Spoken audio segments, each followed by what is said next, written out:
The following podcast is brought to you by the Johners Podcasting Network, found exclusively at wrestlingwithjohners.com.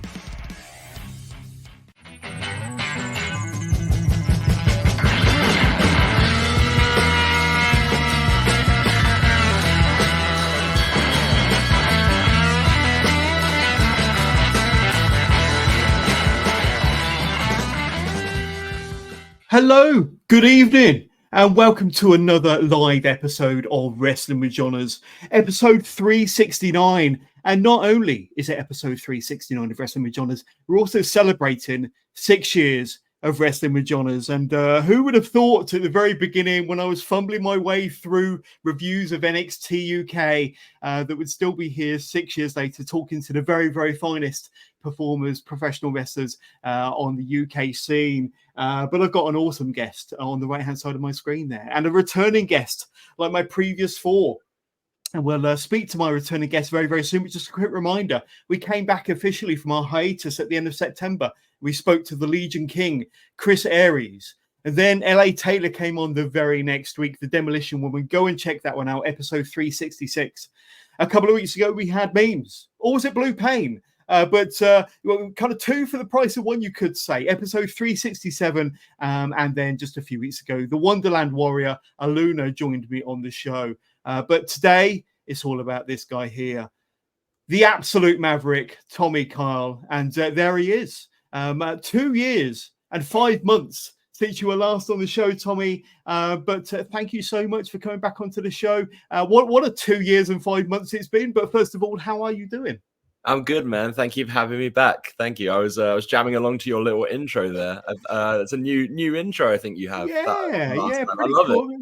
It's beginning of the year, a little bit of a Jimi Hendrix vibe there, but I absolutely love it. But great to have you back on the show. And of course, we've seen each other on occasions, mostly at United Wrestling, and we will be talking about United Wrestling, Riot Cabaret, UBW, Ignite Wrestling Pro, New Wave, and so much more. But before we speak to Tommy Kyle, just a quick announcement, and this is hot off the press. My next guests will be none other than these two here. Act 2 will be coming back onto the show. Another set of returning guests, not until the end of the month, the 29th of November at 8 p.m. But Act 2 will be coming back onto the show. One of the most popular guests that we've had on the show over recent years, and they'll be rejoining us. What a couple of years they've had on the scene. But Act 2 will be coming back, in a few weeks' time at the end of the month. So not next week, because the next few weeks I'll be doing preview shows for TNT, Progress, and one or two others. But my next interview will be with Act 2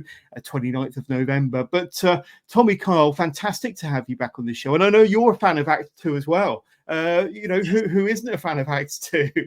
Absolutely fantastic. They've been taking the UK scene by storm. But it's been over a couple of years since you were last on the show, and what a couple of years. We'll talk about the injury and all of that.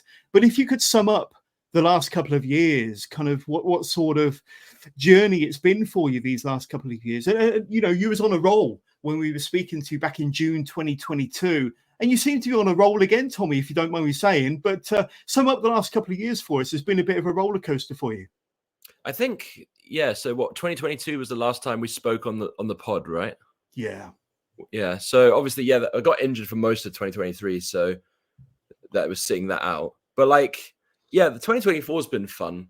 It's been a bit I guess, momentum-wise, ups and downs, I think. And I think that's a mix of things of real life, and then some promotions that I would work more regularly have unfortunately gone under or gone on hiatus. But then there's been new places that I've gone to and debuted for, which has been really cool. And so it's been really up and down in momentum, but I'm having a lot of fun. The fun is still there. And the joy of it, which is always good. Absolutely. Interesting. We're going to talk about all of that. Let's bring up some pictures. And first of all, there you are, with the Ignite Wrestling Pro Championship.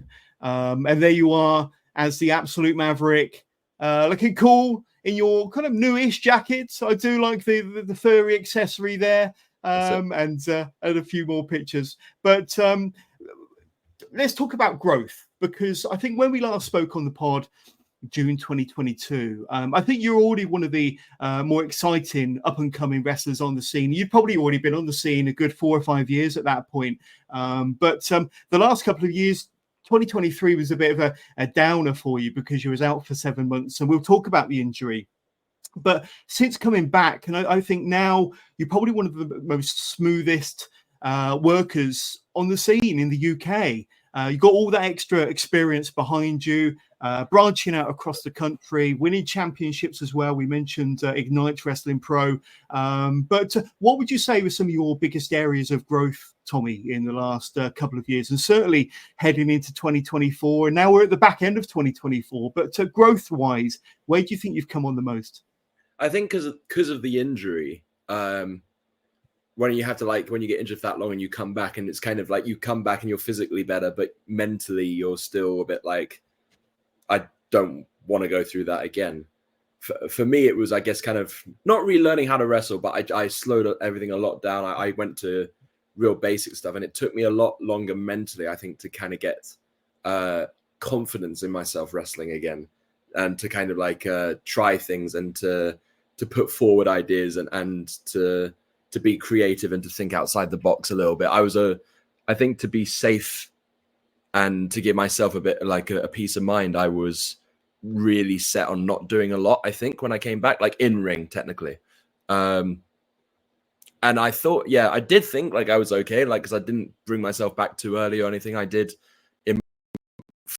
fully in my head be like, yeah, no, I'm good to go back. But I think back to the sort of end of 2023 and the start of this year, and there's definitely been some matches where I've gone in and been like, I could have done more. And I think it's just something in a little bit at the back of your mind where you're like, you haven't done that since you've been injured, or are you sure that's a good idea? And I think getting back to the point where we're at now, where I don't think about that anymore, and I've taken elements of that slowing down, and like I love a lot of that style. I still bring it to now, but it's now combining some of the old stuff I used to do, and it's kind of meshed into this nice little comfort state of I'm very comfortable with what I do. I know exactly what I do. I like to think creatively with that stuff that I do now, whereas before I didn't really, because I was a bit, I guess, in my own head about it. Yeah. So I would say that is probably the most growth from that, I would say. Yeah, I'm thinking about the version of Tommy Cole that we have in 2024. And like I say, you've always been a very unique, very innovative wrestler, very smooth and very exciting to watch with lots of unique moves. Your offense is always very innovative. But would you say that we're looking at the best version of Tommy Cole that we've ever seen? Maybe. I don't know. That's subjective. You seem a bit uncertain by that. You seem a bit uncertain by that. I don't think it is. But that's also because I don't wrestle at all like I did pre-injury. In my opinion, like if I look back at my stuff that I did pre-injury, there's stuff that I do that I think is maybe a little bit more like athletic and showy that I'm like, oh, that's really cool. But I think technically, and a lot of the details that I do now is a lot better. So it's subjective. It's like if you're talking about like flash and stuff like that, back then was better. But if you're talking more aspect to detail, I think now is better. And I guess it's just trying to find where all of that is coming in, and that's the goal, to kind of bring it all together, I guess. But yeah, it's subjective. It's hard to say, and I don't like tooting my own horn to be like it's the best you're gonna get, because next year might be the best version you're gonna get of me, and the year after that, you never know. Good point. I'm going to bring up some more pictures because I think you know, all round we are looking at a pretty polished version of Tommy Carl. The physique is there, the look is there, the in-ring work is there. I think the confidence behind the microphone is definitely there as well. And maybe, you know, that's an aspect of your character work which you've certainly utilized and are growing with but every single year. I've certainly noticed a more confident Tommy Carl behind the microphone for sure, and your character work, certainly with what I've seen at United, has been fantastic this year. But I want to talk a bit about the injury now, and we have kind of touched on it. It happened, I believe, in this match here in about I think January, February 2023, and this was the break You could probably explain it a bit better than I. And there you are, either just as it happened or just after the operation. I don't know, but give us a bit of context, Tommy. Tell us a little bit about how the injury happened, what sort of injury it was. So it was, it was that riot at the start of the year, which is never when you want an injury to happen at the start of the year. But yeah, it was off just a house show dive where you jump from the inside of the ring to the outside and land on the person, which I've done so many times. And that's always the way with injuries, isn't it? It's always of either something really really silly. And I mean that in it's a simple, silly thing. Or it's something that you've done 1,000 times and then for some reason luck's not on your side. But yeah, I did the move and then I felt like a crack and a pop and I knew obviously something was wrong, but I didn't know what the severity was. So I went to try and get up to tell the ref, something's happened. And then I realized I couldn't put any weight down on my leg because it was flopped on the floor in a weird angle. I was like, okay, well that's broken. And and it was a complete break of the tib and the fib, tibula and fibula, which then, as I was being escorted out, unfortunately pierced the skin. So then it required instant surgery, which I was very lucky to get. I think maybe the day after. I was very quick to get surgery, which was probably a difference maker. I think because the speed of the surgery and the success of the surgery is probably why I was able to recover in a decent amount of time. Because I think they gave me it was a year recovery, maybe just under a year recovery, and to be able to do it in 7 months, I think was down to the execution and the speediness of the surgery. Fantastic. And would I be right in thinking that it was a certain Brendan White that had to whisk you off to hospital very rapidly that evening? No. Brendan and Bart O'Connor, bless them, both carried me out of the venue. And Tate Mayfairs, who was the one I jumped on, bless him, took me to the hospital and took that photo of me in the bed. That picture of me with a thumbs up was I think maybe an hour and some strong gas and air after the incident. I don't remember it being taken. So yeah. No, Brendan was obviously too busy fanboying over Mr. Blobby at that Riot Cabaret show to take to hospital himself. But I feel so bad for him, man. Bless him. Bless him having to carry my waggly leg out, and Bart O'Connor as well. But I'm really grateful for them both. Bless them. They really looked after me. So when you describe it that way, I kind of have flashbacks to when Sid broke his leg in 2000 when he jumped off the middle turnbuckle. I don't know if it was as bad as that, but that's pretty gross. I think it was the same break. It was the same break. Yeah, I'm not sure. He definitely did. Something to look up. He definitely did one, either the tib or the fib. And if it, by the looks of it, just in the famous footage, I wouldn't be surprised if it was tib and fib and a clean break going through. But obviously, when he did it, medicine and surgery wasn't as efficient as it is now. So I think it was much more debilitating to him than, luckily, touch wood, it was to me. Well, he was never the same, and you were back in 7 months, which was absolutely phenomenal. And the wonders of modern medicine.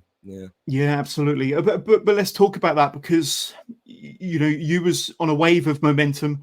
I think this was your second show for Riot Cabaret. A group at the time who were fairly young but making some waves, getting some headlines, and you were being featured.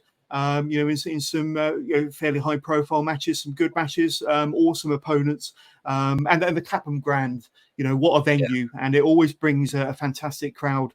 But being out for 7 months, when you had this wave of momentum, you were doing great things, not just in Riot Cabaret, but across the UK, various promotions. You were branching out and doing some wonderful things. But, having this momentum suddenly stopped with such a horrific injury, Tommy, what does that do to your psyche? What does that do to your mental health when you know that you're on such a tear?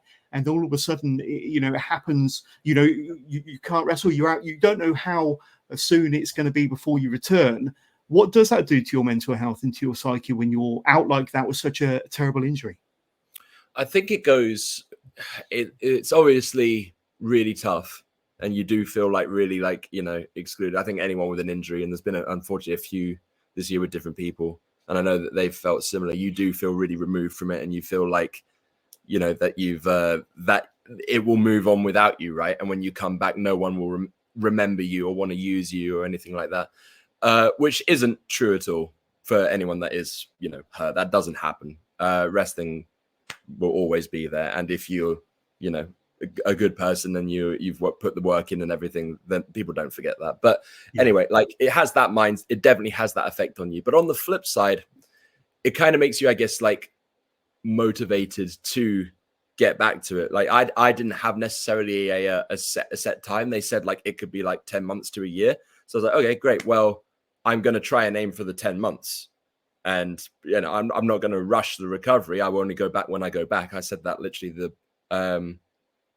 the moment of the break. I will only go back when I'm fully healed, because I want it to be fine. And you just kind of kept going and going and going. And luckily I had a really good recovery. But that's all you can really do, to be fair. That you can't focus on, in my opinion, you can't focus on what you're missing out on, because there's nothing you can do about it. You are going to miss out on it. And it's out of your control. And I always don't like to try and control things you can't control, because it's unnecessary stress. It's things like, I think also when you're in the very first, I don't know, few weeks of an injury, where stuff at like your home life suffers. Like for me, it was like making food, and that sounds really strange, but because I couldn't stand up without crutches, like I had to have like food constantly made for me by like either my partner or a friend or my mum or someone like that coming around to make food, because I physically couldn't stand up and balance to open the fridge and like cook a meal and things like that. And that makes you feel like really useless, because you're there like, oh, I can't do anything. Like I can't go and answer the door. Like literally, I just have to keep the leg up until I get some kind of bearing in it.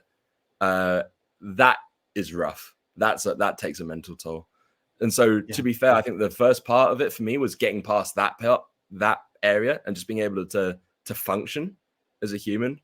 When I could get back to driving and when I could go back to the gym, that was like a godsend, because then you feel like you're going into the process of rehabbing, and you feel like you can do the work to get back to where you are. But those first 2 to 3 weeks where you're helpless is the worst. Absolutely the worst. Yeah, absolutely. And of course, it is quite poetic that you suffered the injury at Riot Cabaret, and then your first match back, your return, was also with Riot Cabaret. So, I mean, a fantastic way to kind of make that full circle moment. But where was your head at before you stepped through that curtain on that return match? And I think the return match, was it against Spike in about the August of last year? Yeah. And I'm going to bring up a random picture. I don't know what show this was from, but I believe this is the Clapham Grand. That's a fantastic venue, a great crowd. And one thing that's always impressed me about Riot Cabaret is they attract the wrestling fan and the non-wrestling fan, and they make new wrestling fans all the time, and always put on a fantastic variety wrestling show. To cater to the indie fans, to the wrestling fans, and the non-fans, and those that are just there for a good time. But what was it like, kind of making your return? Where was your head at, especially knowing that you're about to step through the ropes of a ring for the first time? And were you, quite nervous or cautious? I was actually, for the match itself, I was okay, because I had been like, again, I said I wasn't going to go back until I could fully kind of, in my head, think I could do everything that I could before in a ring. So I'd been training to go up to that point and making sure that everything was okay, and making sure the leg could take everything and be fine. And I didn't feel like second guessing or anything with anything in ring. And that's when we were talking about earlier, like I had simplified a lot of my stuff and things, and I knew I could do that fine, and it was no problem. So that bit wasn't too much of an issue. It was just, I think, kind of being like, I think, will I get a reaction? Because bless Riot, they really did it. My return, like they put a lot of effort into selling my return, more than they needed to. It was very nice what they did. They made a big deal out of it, a nice graphic. They did the whole flipping promo with the Creed My Sacrifice gimmick, which of course you're gonna do, but yeah, and I was kind of like, well, this is really nice, but I hope that I get a decent reaction. Not for me, just because they had put some effort into it. And I don't want them to be like, oh, actually, the people don't really know or care too much about this guy. It's just a polite, oh, that's nice. But that was my main fear. I think the actual wrestling side was fine. I've wrestled. Actually, that might have been the first time I wrestled Spike. I was about to say I've wrestled Spike before, but that probably was actually the first time. Yeah, no, the wrestling side of it was fine. It was just the reaction.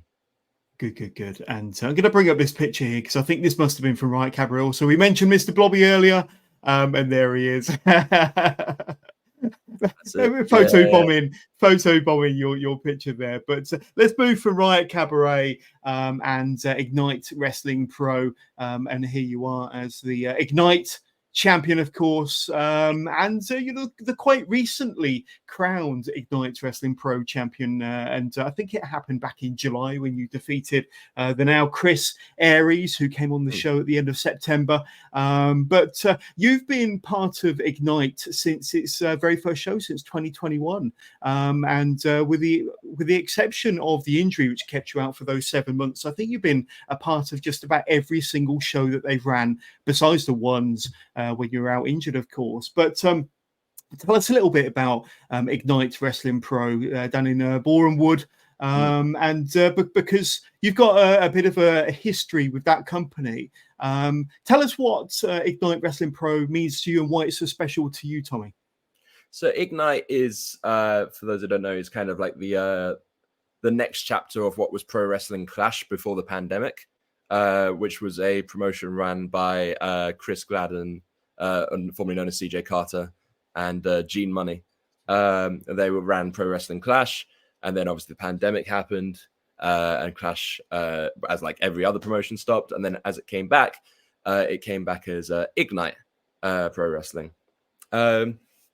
And yeah, it's Boreham Wood's kind of local to me. It's about maybe half an hour, 40 minutes away from where I live. So I would say it's, in the wrestling scheme of things, it's very local.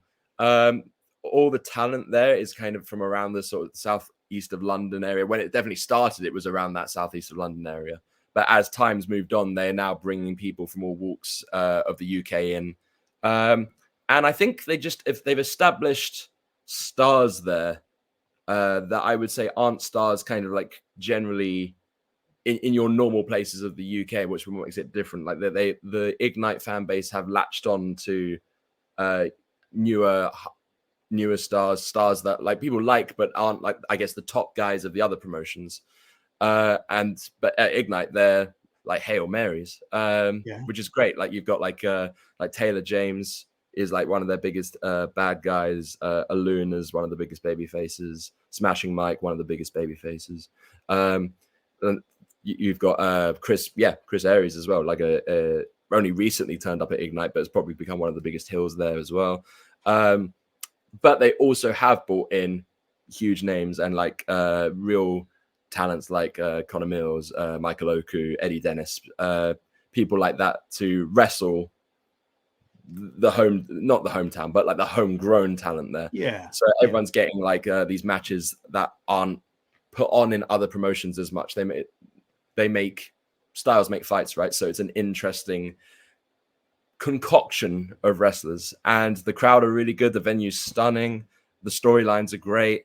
And yeah, they pretty much sell out every show. So they're doing something right. Yeah, like I say, I love the mix of the homegrown talent, the Ignite talent, and the more kind of UK-based, more nationwide talent that are coming in, and these fresh, exciting matchups for the fans of Ignite Wrestling Pro. But I'm going to bring up some pictures, and there you are again with the championship. And I think you've had matches against Corey McRae, Luna, Mark True, and various others, Gene Money, Chris Aries, and more recently a championship defense. Sorry about that one there, Tom, with Chris kicking you in the head there. That in there. Yeah, absolutely. And your first defense against Connor Mills which was an incredible match, and possibly a first-time one-on-one encounter for yourself. Some great action here. And Connor Mills, I mean, arguably one of the very best talents in the UK, alongside yourself, of course. And you can see the intensity of the match as the match progresses there. But you did overcome, you did retain.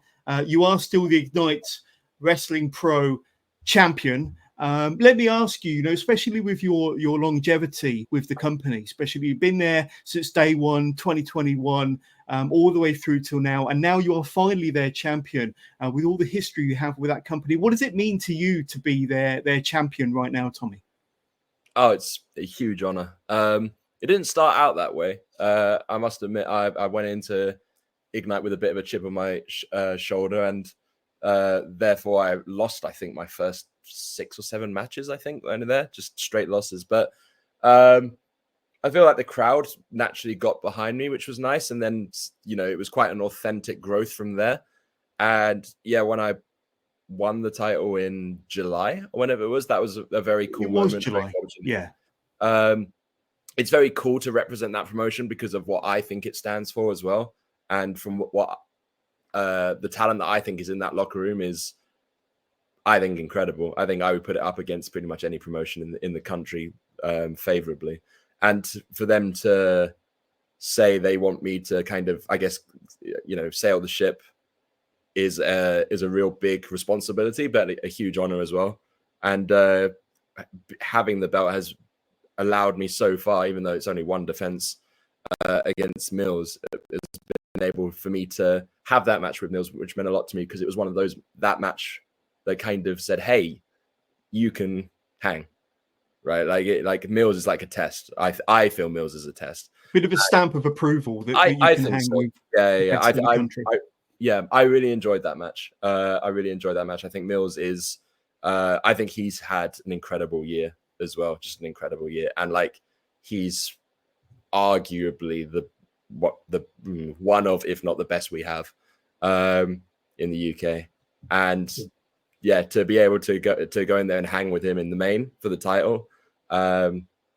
Just a very cool opportunity that I don't think I would have had if I wasn't the champion. So yeah, stuff like that is a huge honor, and I'm very grateful. Absolutely. And I neglected to mention earlier, of course, we are live. So if you are watching us live on Facebook or YouTube, then thank you so much for tuning in. It's a very special episode 369 with the absolute Maverick, Tommy Kyle. And of course, we're celebrating 6 years of Wrestling with Johners. So I'll get the party poppers and the champagne out later on. But if you are watching and you want to get in touch with the show, then you can do. Send in your questions, send in your comments. We want all of your questions before the end of this interview with Tommy Kyle. And one person that's already reached out already, a certain Chris Aries. Thank you so much for using that picture. Please bring it back up as many times. Which picture was it? I think it was this one here. Oh yeah. I think I used that a few times during Chris's interview as well. Me getting kicked a lot in these photos, Johners. I don't know what you're trying to say. I'm just choosing the best photos available. They're all from your Instagram anyway. So thank you, Chris, and keep sending in your questions. And speaking of photos, there was one photo, which was that one there. Hold on a minute. Let's just that one there. That's even better. Tommy Kyle, what is going on there? Jonas, you're meant to be putting me over on this podcast, mate. You're burying me here. You've gone out maliciously out of your way to find not at all. Just having some fun. Mills hit me so hard that apparently that's not even me. That's another person. Oh, Lord. Let's get rid of that before I ruin it all.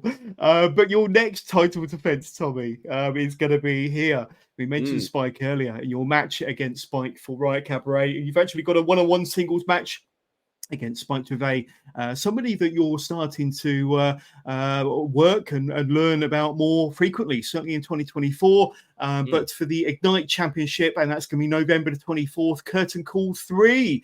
Yes. Like I say, that will probably be your third one-on-one encounter with Spike.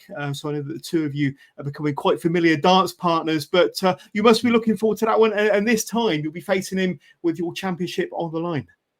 Yeah, I think that's going to be my fourth one with Spike. We've had one at Riot, one at Apex, one at UBW, and this will be the fourth. And I think he has a 2-1 lead on me at the moment.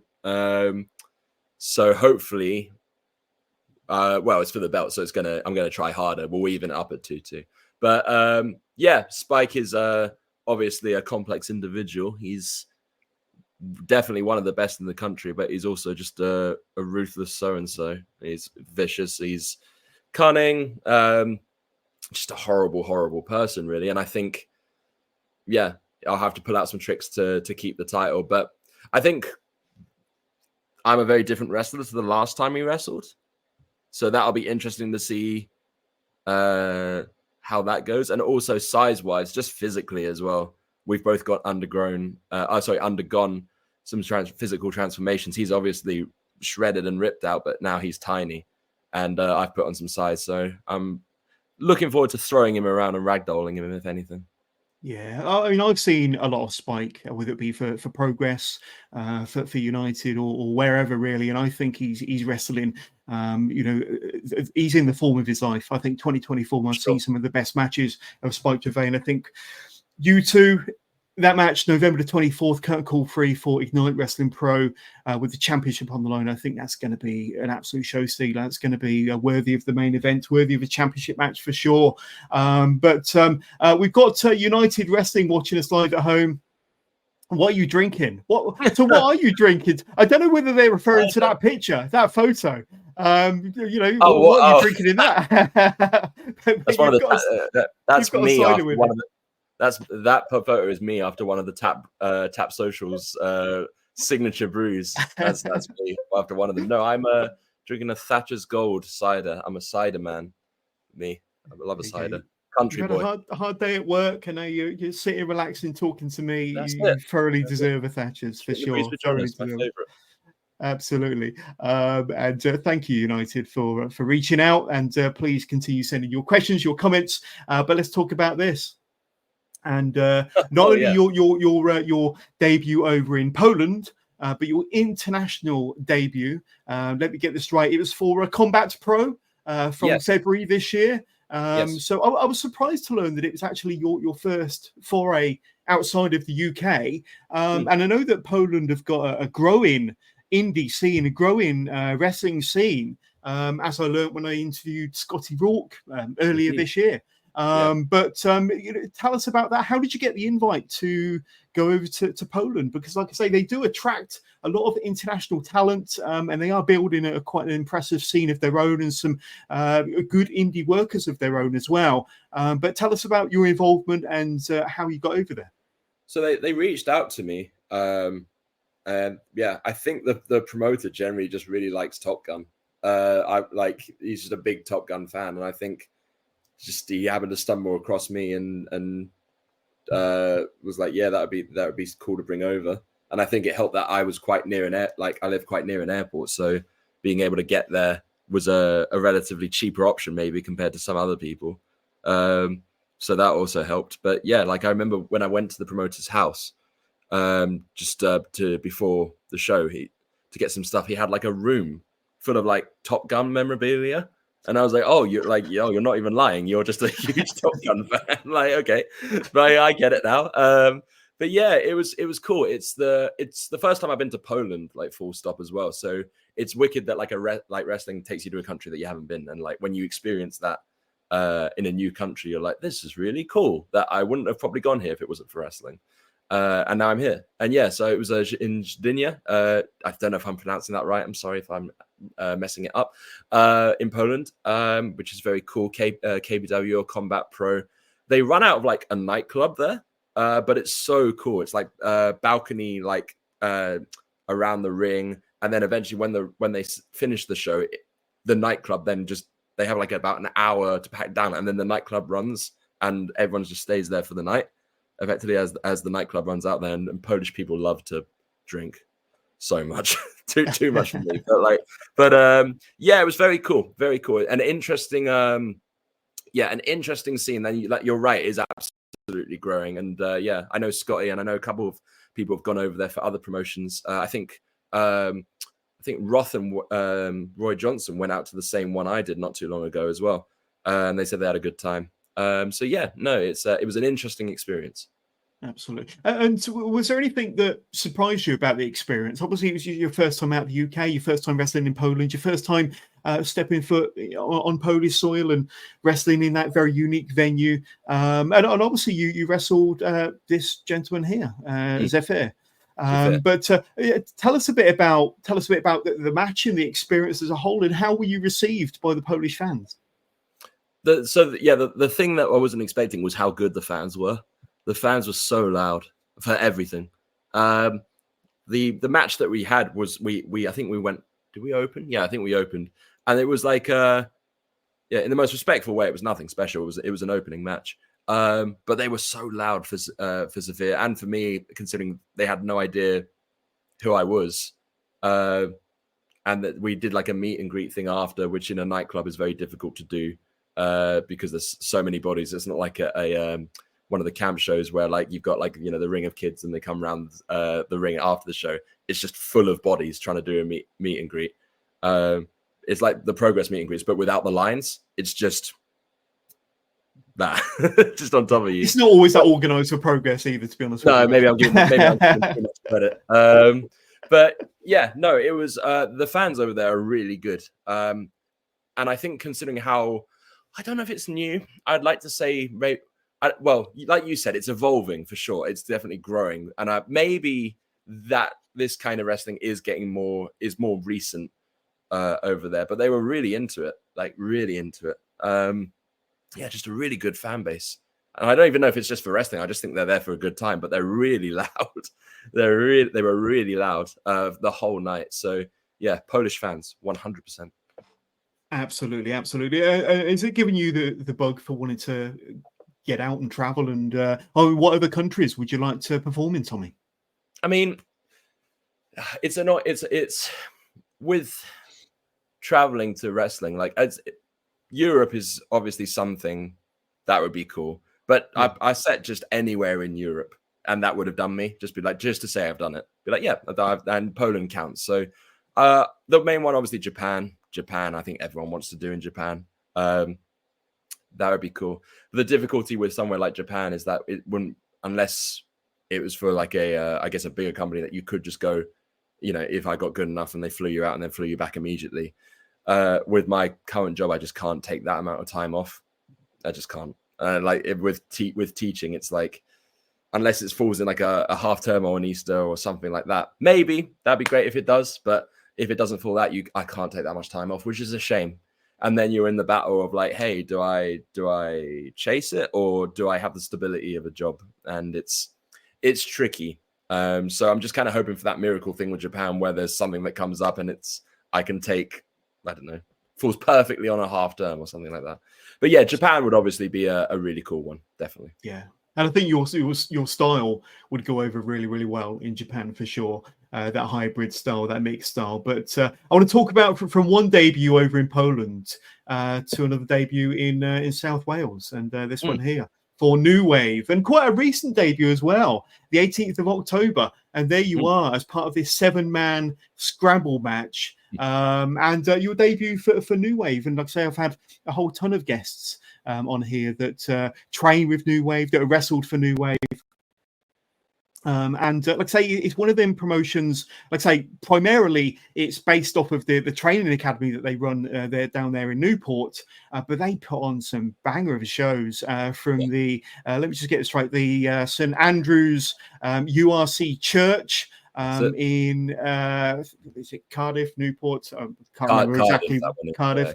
But I mean, look at that talent involved there. But getting the opportunity to wrestle for New Wave, considering what fantastic talent they have down there, what fantastic talent they train down there and have on their shows, and then they invite in to be part of their shows, like yourself, for example, and Connor Mills, who's also part of that 7-man scramble. I'd say a pretty cool debut to have in 2024. Yeah, it was really cool. It was wicked. I wanted it to go to like just Wales or up the country a little bit more this year. and just to be able to debut in New Wave, because it's very obvious and clear that Midlands as well. This goes for Midlands as well, that they've kind of got like a lock on like bringing the next generation of talent. I think in the UK, it's very clear that they are kind of leading that. So to be able to get in there and like network and wrestle and watch some of these new talents as well, it keeps me being like, I have to keep up in my game, because they're so young now and they're so innovative and good, and the training they're so good that it makes you go, okay, cool, I want to go there, I want to get trained by the people that are there who are really good, and I want to learn alongside top names like Jay Joshua and like Nico and people like that. But also like hopefully get to wrestle some of these really cool new up and comers, like obviously Leon Cage, like massively doing stuff, but then other names, Shane Hooker, incredible, Tommy Vril, incredible, and then on the New Wave Midland side, you've got Luca Romeo, who's excellent, Leon Da Silva, excellent, incredible, both talents, and yeah, I think just if you're not trying to get some form of training from New Wave, or just trying to network with those shows, you should be doing it. I won't say you're doing a disservice to yourself, but they are very clearly putting forward a force of new, exciting wrestlers, like new and currently existing, been a while. And to be able to work with them is a great learning opportunity and a great growing opportunity. Absolutely. And we had a question that came in before we went live from a friend of the show, Richie. And Richie asks, how was your South Wales experience at New Wave, and any plans to return? I know that Richie is a fan of yours and he'd love to see you back in a New Wave ring. Yeah, thanks, man. Yeah, so I'd love to go back. I have a Wales return, not necessarily for New Wave, but I am returning to Wales in the new year. That's to be announced. So I will be up that way. I'd definitely like to go back to New Wave. I'd also like to wrestle on one of the New Wave Midlands shows. That would be cool. I wrestled one of their trainers, Jack Knudsen, not long ago, and I get one of my most fun matches of the year. I also wrestled in the same match, Luca and Leon Da Silva, but that was a wet cake match, and we're not going to go too much into it. But yeah, very, very fun. And yeah, I would definitely like to go back up to New Wave again to wrestle and learn from some of the talents that I just previously mentioned. For sure.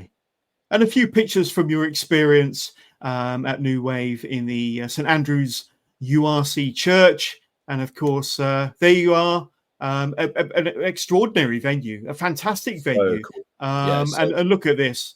For a bunch of misfits, and but one of my favorite photos of the year. Yeah, so the photographer, literally, such an album cover, that photo. Very, very cool. Very cool. Absolutely, and like I say, just the setting, the venue, just takes that picture to a whole new level. But let me ask you, United Wrestling now, and yes, that's the place where I've seen you the most. And you've got this very, very interesting storyline going with the Pillar Killers. You are the head, you are the leader of the Pillar Killers. And of course, you wrestled for United a few times last year. I think even in a championship match where you defended on behalf of Memes against Simon Quest when Simon Quest won the championship. I think it was in December of last year. I think Memes took the pinfall in the end, but you were definitely there while he was semi-injured. But tell us a bit about your experience with United Wrestling, because excuse my ignorance, I mostly know you as a babyface in most of the companies you've worked at, but this is very much a heel persona, very much a heel Tommy Kyle that we're seeing, front and center at United Wrestling. But tell us a bit about your experience so far with United Wrestling and this Pillar Killers gimmick and storyline that you are front and center with. So the Pillar Killers is I guess a little bit of a brainchild of mine. I don't hate United at all. I think what they do is quite cool. I think I like the shows that they put on. I like that they do them out of these tap rooms. Very cool setting. They book some cool talent, which is really good. I just have this problem with them where they really push and champion a certain group of people that they call the Pillars. They always do this this pick six thing, this top six United, and it's usually the same pillars, right? They're really high on these few guys. They're just not very good. And they lose most of their matches, which is the most annoying thing, right? They lose, like, I don't know, the last couple shows, and they still get put on this top six because they're pillars. And it's just such elitist favoritism. And I just got a bit sick of it because I'm a really good wrestler and they're okay, but they're not on my level. And I thought, let's be real, there is still like six, I don't know, however many, 5, 6 of them. I'm not gonna be able to take them all on myself. So I enlisted a little bit of help from also very elite wrestlers from up and down the country. There's 2 of them right there. Exactly. Sapphire Reed, Jay Joshua, both from very different walks of life, both from different parts of the country, but both commonly excellent wrestlers and just very, very, very, very, very, very talented people that I would put in my top 6. And yeah, ever since we've been there, we've just kind of run roughshod through them, and it's not even been close. Very interesting. I know that United Wrestling are watching. I don't know whether they want to kind of retort to that, but you can kind of feel the heel presence coming through Tommy Carl there. But let's bring up some pictures. And certainly, you mentioned yourself as one of the pillar killers. You've had matches against Aluna. I think one of the matches of the year in a United ring in 2024, and it was a ferocious match between yourself and Aluna. She gave as good as she got, but you definitely had the upper hand in that one there, for example. Let's see what else we've got. It was yourself and Jay Joshua versus Josh Spicer and Aluna, I think from an earlier show or more recent show possibly. But you guys are certainly running roughshod over the United roster, and certainly the pillars of United. We've recently lost one, unfortunately, with Josh folding. But we've still got Aluna and Chris Aries, Artemis, Josh Spicer, and Arthur Scurro and a few others. Talking about your heel persona and this confidence, this presence that's coming through on the camera, in the ring, on the microphone, and you certainly seem to be more in your element as a heel, I would say, in a United ring, and enjoying being a heel as well, Tommy. I think it's like, I don't know. I don't really consider it heelish. Like, I just, at United, it's just be a bit more honest because there's no one there that I'm really trying to impress. In wrestling, like you always try and kiss ass to the people who can get you places. But, I did that with United originally. I wanted to work for them and I proved that I was good. And so they booked me and it's all fine. But once they book me, they know they're going to get good matches out of me. They know that they're going to, have their pillars get good matches out of me. And I don't know, just they're not going to exactly not book me for just being, I don't know, a little bit of a dick. I'm just being honest. I just think it's weird that they celebrate and they champion all these people that, I don't know, I've either destroyed. The only one that has beat me, and begrudgingly, I have to respect that he beat me, is Chris Aries. But let's put this out there. He only beat me because Artemis and Aluna decided to jump me. Otherwise, he wouldn't have beat me. I've destroyed Aluna. I've destroyed Josh Spicer. Simon Quest, I took to the limit. I know he's gone. Josh Folds literally couldn't stick at it at all. And they were championing him. He didn't even wrestle. And they were like, yeah, Josh Folds, the E4 guy or the Channel 4 guy, whatever. But he was a pillar, but it did absolutely like nothing. I just think it's bizarre. So it's not really a heel persona. It's just genuinely what I think of the company and what I think of the people in it. Just very honest. It's honest. And so I want to talk about your most recent match there, and it was Monster Bash 3, just a couple of Sundays ago, and that trick or treat match against Chris Aries for his future-proof championship. And it was an all-out war.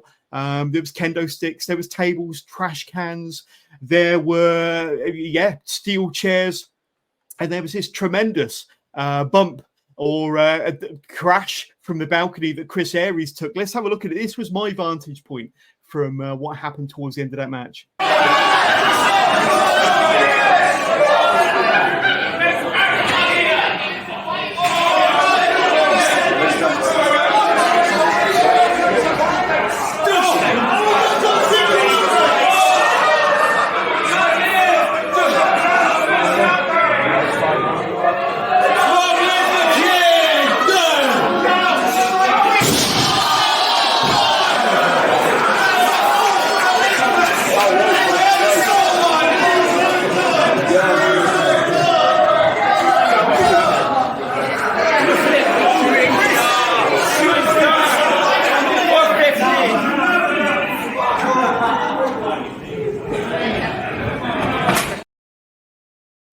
I'm not even sure how he was able to recover after that, especially the crash landing. And I think his head made more contact with the table than the rest of his body did. But he did, and he did overcome.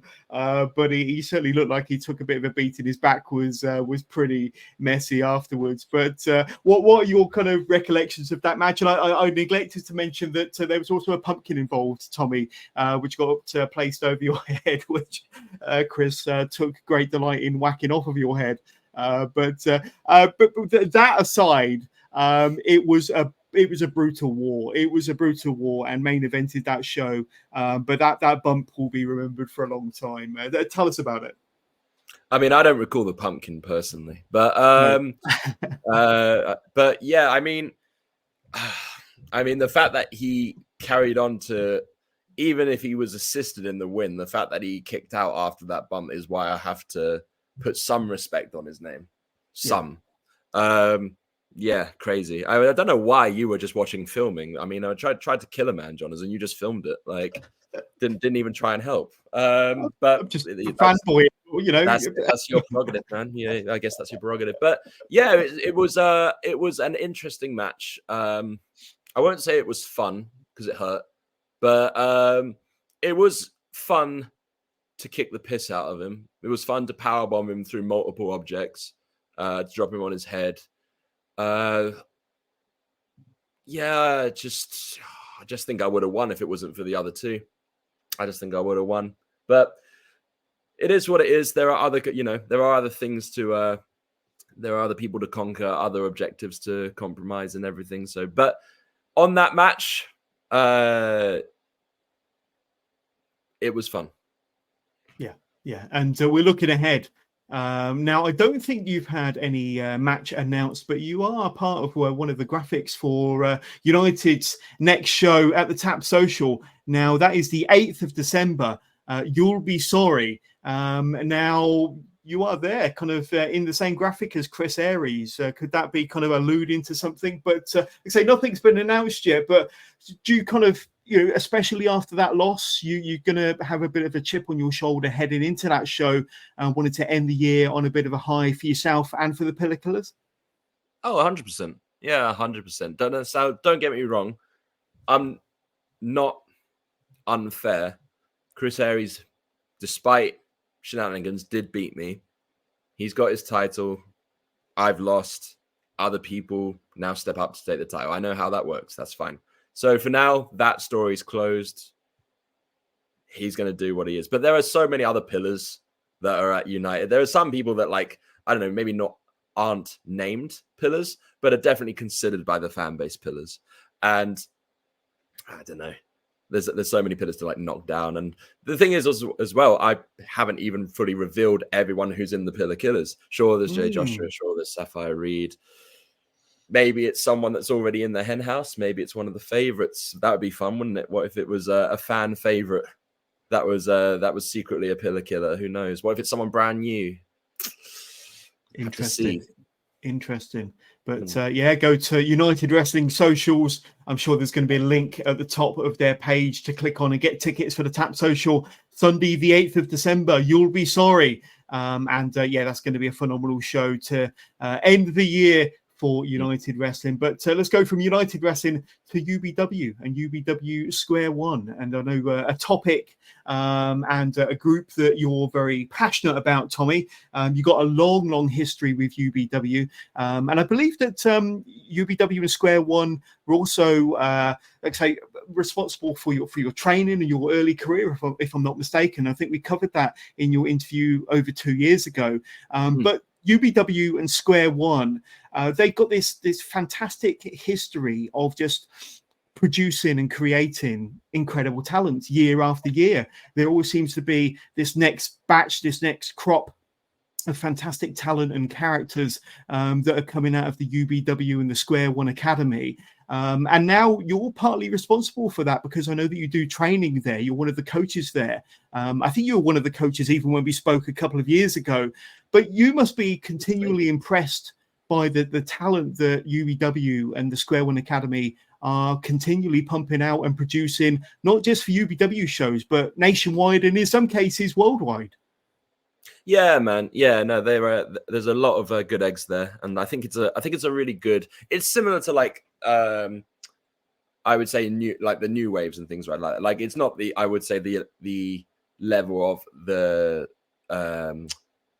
what's the term? The accolades of some of the trainers there, but like the camaraderie of the school is really tight. Everyone wants to see everyone else succeed, and everyone wants to push everyone, and everyone wants everyone to be better, so pushes the other person to be better by being better themselves. And yeah, no, there's just been a load of names from when I was kind of started that have branched out, like Crowley Memes, Truman Roswell. That was kind of sort of our, I guess, people that were around that time. And now you've got like your Chris Aries, your Artemis, your Arthur Scarrows, your Tony Sins, your Harrison Leons, like all those people that are now heading out and doing really cool things. And yeah, it's just really cool to see. Yeah, absolutely. And when I spoke to Memes a few weeks ago, we mentioned Bobby Tyler, Stevie Turner, who is doing great things in WWE and NXT. And she was a product of UBW as well, I understand. Yes, absolutely. Yeah. No, Stevie, I think she was one of the OGs, Stevie Turner, one of the originals. Yeah, and not forgetting their current champion, UBW champion, Ricky Calvé, of course. But tell us a bit about what role you play in the coaching team. So I take the beginners class. So when new people come to learn wrestling, I like to teach them the basics. It's something that I pride myself on, that I think I've got good fundamentals, and I'm a teacher by trade. So I'm very good at breaking down and explaining the methods behind the madness, so to speak, of wrestling, which is good. And because I'm a teacher, I find it really good to like communicate with people with, I don't know, maybe who learn differently to other people. Some are more like kinesthetic learners, some are a bit more like visual, and you just got to kind of suss those learners out and see what works for some people. And it's very interesting to kind of see how different people learn, and how different people sometimes take things, learn things faster than others, and then those opposites will learn a different thing faster than the ones back, and you have to compromise and work with each other, and then everyone gets better at the same time because they're helping the other person fix their flaws. So it's really interesting, and it's very rewarding as well. Yeah, and I know that Square One Training Academy, you've had guest coaches doing seminars, such as Nick Aldis, which is about a year ago, and earlier this year, Michael Oku, of course, a former guest of the show. And I think there you are, just on the far right-hand side of the screen, and some familiar faces in that picture. But I understand that the UBW Square One Training Academy is in the process of moving, and will be moving before the end of the month. Quite exciting developments for UBW and for Square One. Tell us a little bit about that, where they're moving to, and what the new facilities are going to promise to the trainees there and anybody that might be a member. Yeah, so we've already got a very decent facility, but we have been in it for a few years now. So we're moving. We're based in Hitchin, and we're still going to be based in Hitchin. But we're just moving about, I think it's like maybe 2 minutes up the road. It's not far from where the original place is, but we've got more space. We share it with a gym and a strongman area. So if people are into that as well, but we're also adding things like yoga, Pilates in that place, depending on how you want to train. We're upgrading to a bigger ring. We're upgrading to a ring area as well with TV places around for match study. We're going to be able to host in-house shows as well. It's exciting because a lot of the stuff, even though the area we've got now is really good, space is a little bit tight to run strongman gym and wrestling together. And the ring is kind of tucked into like kind of a gap in the wall sort of thing. Yeah. So it's fine, absolutely fine to train in, but it's not very good for like going to the outside on 3 of the sides because you're right next to walls. Whereas this is a little bit better. You've got a completely open space. For the fact we'll be able to run in-house shows will be really, really cool. It's good for new people, beginners to kind of have that experience of doing a show, but being in the security of, you know, people that they know who aren't going to judge them, who are just going to watch them and try and help them, but still be in like a show environment before they go out there and try and go to shows. It's, yeah, really exciting, really exciting. Absolutely. And I think that change of venue, that change of premises is not too far away, I think before the end of the month. Yeah, I think, movements are, I think there's a lot of stuff being moved in at about the 23rd or 24th. And I think they're looking to open on the 30th, but yeah, we'll see. I see if all of it's open by then. I think it'll be open, but I don't think everything will be finished by the 30th, but never know. Might be. Yeah, I'm just the training side. The actual gym side, I have no idea. Keep checking out Square One socials, and I'm sure you get full updates. And if you are interested in becoming a pro wrestler, or if you are a wrestler and want a different training school, academy to train with, then get in touch with the guys. And I'm sure they'll be happy to listen to your inquiries and take you in and see what you can learn with the Square One Training Academy. But and you've got a match coming up soon with Square One UBW against a certain Lincoln Spectre. Now, an individual, a young man that I'm not too familiar with, but this is happening. What's the date there, Tommy? I can't quite make out. But, so it's this Saturday. It's November Saturday, of course, November the 9th. 8th, sorry. 8th. Yeah, 9th, sorry. 9th. Yeah. I'm terrible with dates. Yeah, November 9th, this Saturday. Yeah, absolutely. And is he a product of Square One? Because he looks quite new to the scene, a name I'm not too familiar with. What do you know about your opponent there?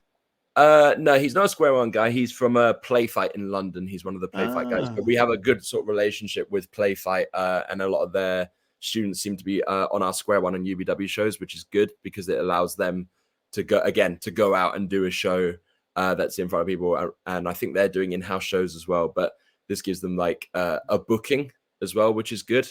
And yeah, it's really cool to see a lot of these guys come through. Like there's, again, people that are Play Fight trained that are sort of making their way down to us. So people like Bart O'Connor, Tig, we got Progressive Overload, Samuel St. Daniels, Ollie Fern. A load of people are seen coming from that Play Fight area to come and work for UBW and Square One, all so everyone can come up together and learn from each other, which is really cool. Absolutely. The final set of wrestling groups that I want to talk to you about is Sacrifice Pro and dare I say it, Wet Cake Pro. Because you've been part of Sacrifice Pro since 2019, and I'm sure we spoke about Sacrifice when you were first on the show. And of course, Wet Cake, you've been part of all 3 of their shows. But you're very much kind of part of the fabric of Sacrifice Pro, and you've been there for, I'd say, a very long time, the last 5 or 6 years, and they're still very, very important in your journey as well, aren't they? Out of the Eagles Bar, Bedford Town Football Ground, but Sacrifice Pro in particular does just great things for great causes. Always puts on a fantastic show. Like I say, brings in experienced and newer talent that they're trying to establish or give an opportunity, a platform to. But Sacrifice Pro still doing some wonderful things, and you're still very much part of it, aren't you? Yeah, man. Yeah, I love Sacrifice. I will always make time for Sacrifice. Yeah, I just think the fact that they give to various charities all the time is just a really nice thing to do. And like you said, they have a great mix of talent to bring people up together, and there's a lot of freedom there to kind of. It's like one of those places where I go, but like, okay, here's where I'm going to try all the ideas that I've had in my head. And it's a really nice crowd. The venue's really cool. The locker room's excellent. And it's a very good place to kind of practice what you preach and weave what you sow and everything.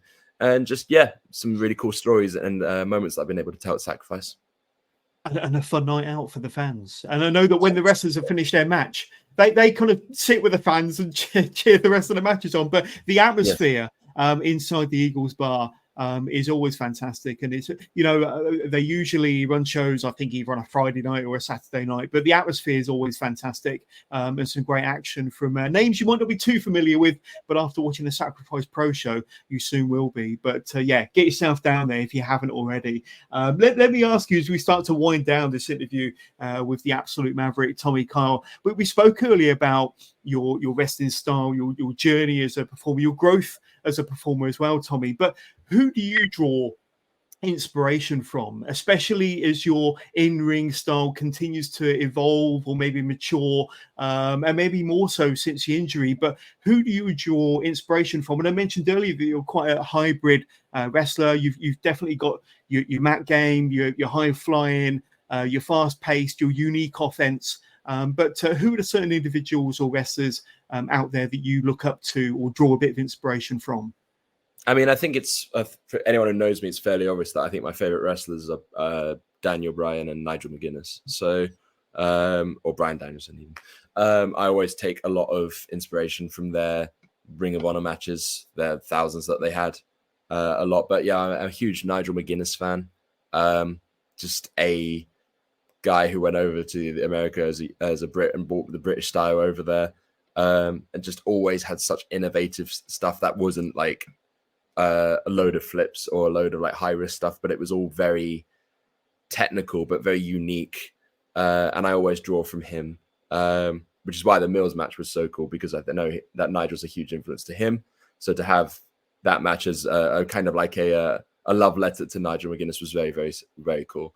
But yeah, I would say those two mainly, but like I try and draw from just everything that I see now. Like I know what I can do physically and like athletically, and so there's some stuff that I'd be like, I'm not even going to bother trying that. Whereas before I would maybe waste a bit of time being like, I reckon I can do that, and now it's just like, nope, that's not for me.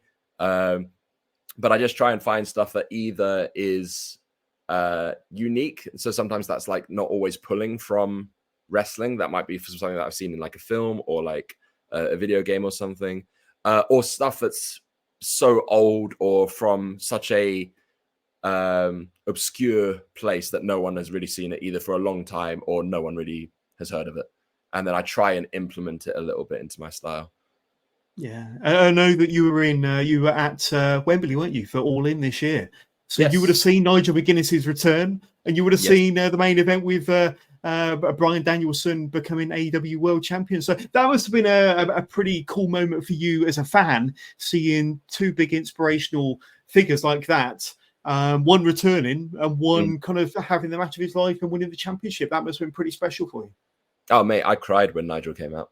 I just did not expect it. It was totally unexpected. Yeah, so I said to people I was with, I was like, if he hits the lariat, I'm gonna lose it, and he hit it, and I think I stopped watching the match after. I couldn't continue watching it. I was state, but yeah, that was very, very cool. Very, very cool.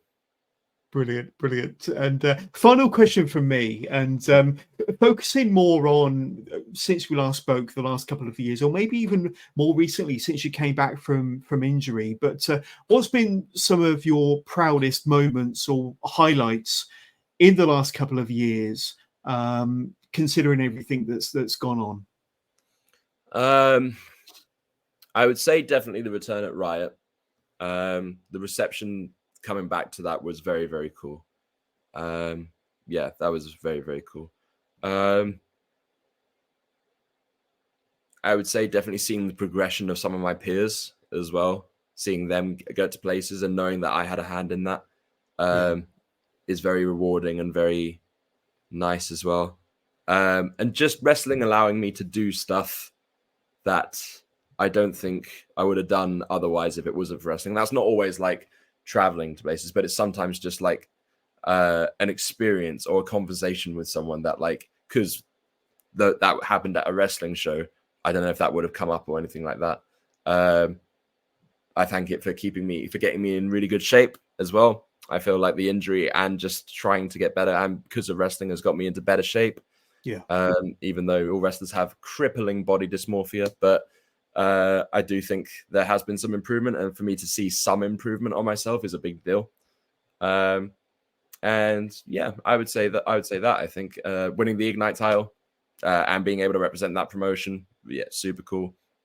Yeah, I'm just enjoying the journey, mate. Loads I'm happy with, and I'm just proud to be able to do it. Yeah, lots to be proud of, many highlights and lots to be happy with. And before we ask you for your socials, just a quick reminder that my next interview will be with these guys here.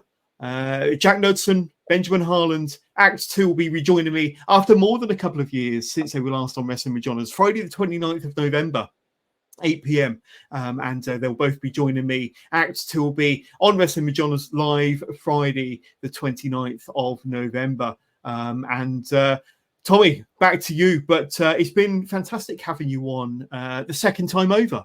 And who knows, in a couple of years' time, we might be able to have you back on for a third stint, a third crack, a third chat with Johners. But where can we reach out, say hi, learn more about Tommy Kyle? What socials can we reach out to you on? And yeah, learn more about the Absolute Maverick, my friend. And they are scrolling along the bottom, but the floor is yours. I'm not going to lie, it's probably better for me to scroll because I never remember my own socials. Instagram is tkyle01 and X or Twitter is TommyKyle95. And merch is TopGunTommy at bigcartel.com. I see you do have a Big Cartel. I know there's various prints on there, including, and I think this is probably your most recent design, your most up-to-date design, which is on there. A pretty cool design there. So besides Big Cartel, can they buy that at the shows as well, Tommy? Yep, they can. I'm on fairly low stock at the moment. I've only got, I think, maybe like a couple sizes. I need to resize, but yes, I will have them at shows, and then if I don't have your size, I will put an order in. There we go. And I also want to thank you for being a big supporter of the show and the podcast the last couple of years. There you are, sporting the Wrestling with Johners vest. Hit me up, DM me if you want to look like as good as Tommy Kyle in a gym vest there. Absolutely fantastic. And I know from the bottom of my heart, I just want to thank you. You have been a big supporter of the show, and like I say, we talk about the podcast when we meet. And like I say, thank you so much for all of your support over the years. And like I say, I'm a big fan and appreciative of everything you do in the ring. And thank you for your support back, my friend. No, mate, you give us a platform, you let us promo and stuff. Like, honestly, thanks goes to you, man. No, you do it. You do a good a lot for wrestling. So. Yeah, no, thank you, man. Always appreciated. The Absolute Maverick, Tommy Kyle, on the 6th anniversary show of Wrestling with Johners, episode 369. You've been an awesome guest. We'll definitely get you back on in a couple of years' time. Many more highlights to come. But can't wait to see what the future holds for the Absolute Maverick. But Tommy Kyle, for now, thank you so much for being a wonderful guest. And we'll see you at the shows, my friend. Thank you, Jonas. Take care.